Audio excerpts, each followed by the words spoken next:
हसद यानी वो नेमत और दौलत व मकाम व मंजिलत जो किसी बंदे को अता हुई है, उसकी नाबूदी की आरजू करना। हसद यानी किसी के पास किसी नेमत के होने को बर्दाश्त न करना। हसद यानी दूसरों की कामयाबी और खुशकिस्मती को बर्दाश्त न करना और दूसरों की फुक्र और तंगदस्ती का ख्वाहिशमंद होना।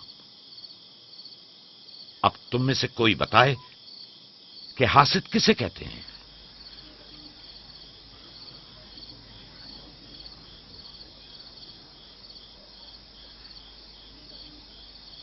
वो कमरबंद जो यूसुफ ने बांधा हुआ है वो तो इसहाक नबी का है। फाइका ने यूसुफ को क्यों दिया? मेरा ख्याल है ये तो आने वाले पैगंबर के हवाले किया जाना चाहिए था।